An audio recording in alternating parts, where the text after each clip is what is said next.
questions for Coach. So I lead us off. Yeah, a couple.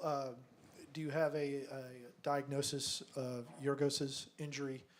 And can you talk about why you made the formation change again, what you hope to accomplish, and did it work? So first one is easy. I don't know. We have to do the test. It's a hamstring, but we have to see and do the scan. You ask about the tactical change. Well, different reasons. Sometimes, we have to keep the same game model, the same way of playing. But obviously, we have to adjust at times. We've been conceding many goals this year. And I felt that just having an extra number there without sacrificing the build-up and the way we play and play out from the back and all that, how we can do to be a little bit more solid.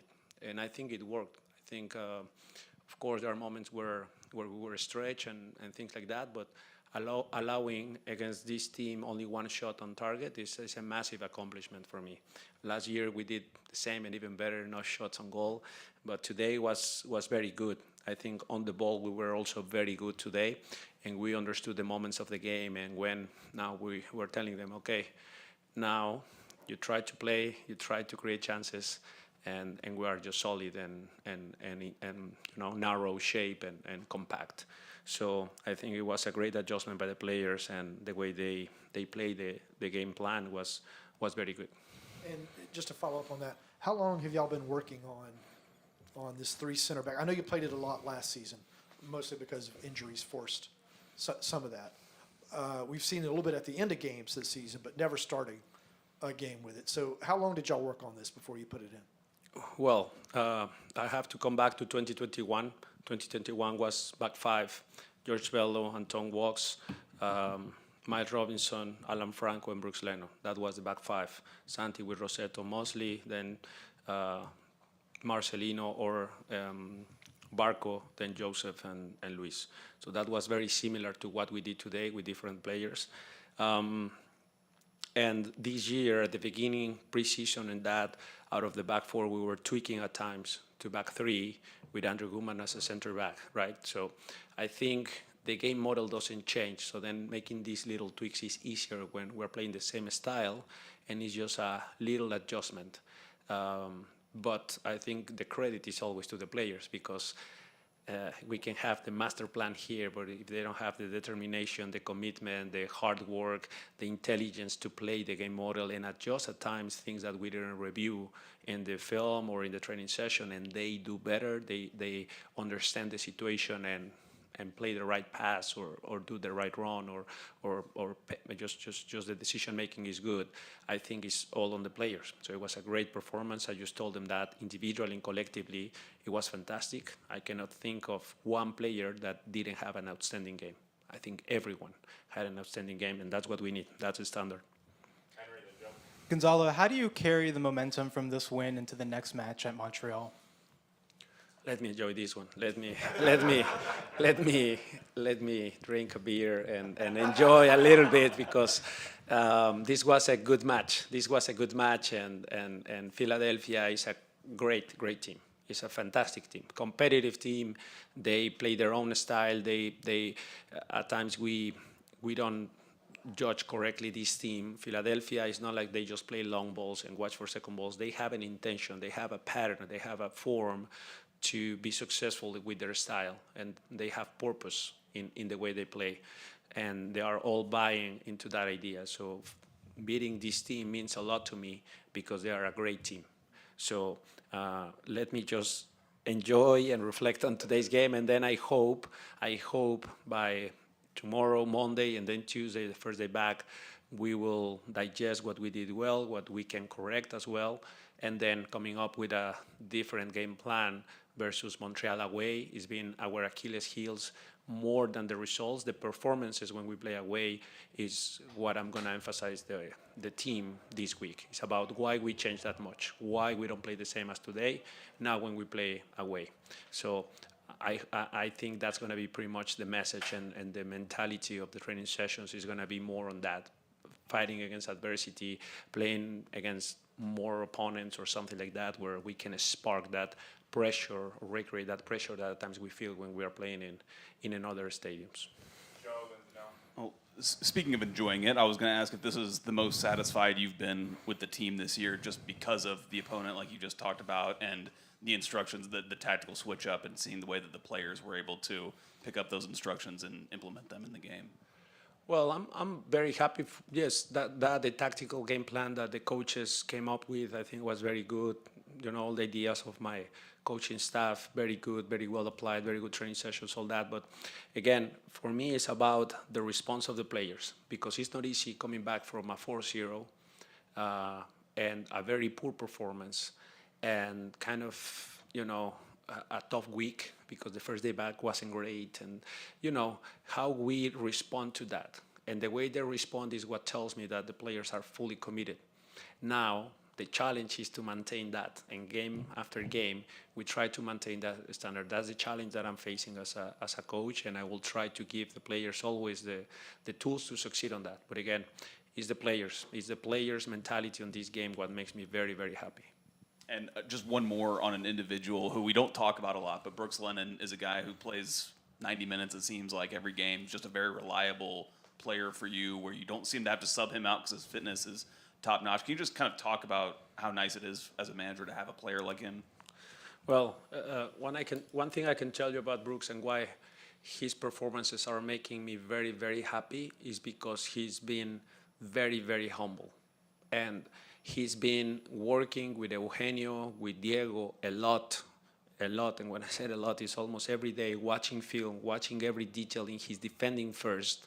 Because as you remember, he was a winger in Real Salt Lake in his development. And being a fullback today, he was a wing back. One of his Achilles heels being the individual defending, blocking crosses, blocking shots, being aggressive, the angles, the situations, they're all duels. And the way he's been improving this week is fantastic to me. But a lot of that is his humility to understand what he has to improve. And then we know what he can provide offensively. Today was a good testament to that. Many crosses, many good actions, many good passes, and his goal, of course. But the defensive side of Brooks has been improving massively, and something that we can actually measure. And that's what makes me very happy. When I remember those, I remember him and Eugenio, in the couch watching the film and watching every situation. And it takes at times 30, 40 minutes, their conversation. And then he applies, he stays to do extra. All of that makes me very, very happy. Coach, how important has Purata been to this team this year? He's played in all 21 games, started all 21, the only player on the team that's done that. Who, I'm sorry?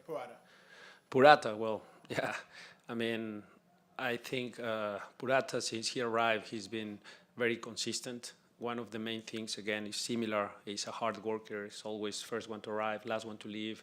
At times it's 3 p.m. and I'm still around. I go for a coffee and he's just having lunch there, after doing his gym session. So he's a guy that is very, very committed to the cause, and he takes care of his body very, very well. So he's always reliable.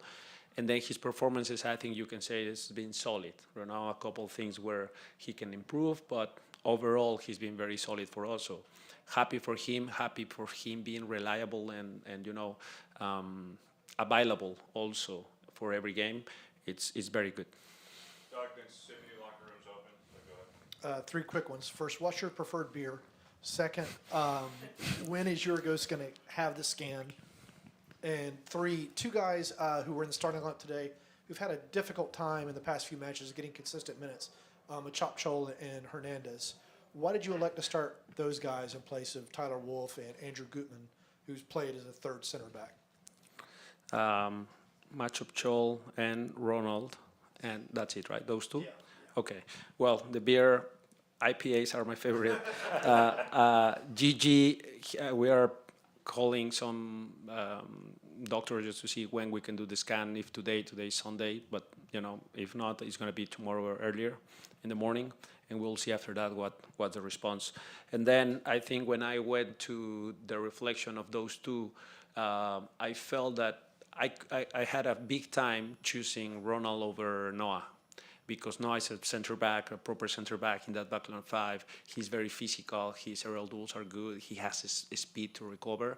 but I felt that it was a game against two very good nines, very experienced somehow, but because Carranza is fairly young, but there are very good players. So I felt that it could have been a stretch to put him in that situation in these type of difficult games, and I went a bit more for the experience with Ronald, who did great, by the way. He had also, again, as everyone, a great performance. And then Chop, it was the same, difficult decision between Tyler and Matchup, because both being very good from the bench, both of them. Probably Tyler a bit more goal dangerous and impacting the game in the final third, but Matchup has been very similar. And the only reason, honestly, it was a bit set pieces. I was worried about the set pieces and how good Philadelphia was, and I felt that an extra tall body there that can take care of certain things was better for this game. But both of them are doing great, actually. So I told him, actually, at times I can pick and choose one of those two, but 60 minutes, max speed, max intensity, don't save any energy, and then the next guy will come and finish the work. And I think they work very well tonight. Sit. Okay. I'm with you on that, please. Yeah, okay, thank you. Gonzalo, I want to ask you about the emotional response after Yorgos had to exit the match around the half-hour mark, considering it just kind of the breakdowns defensively and just lost points at the end of matches.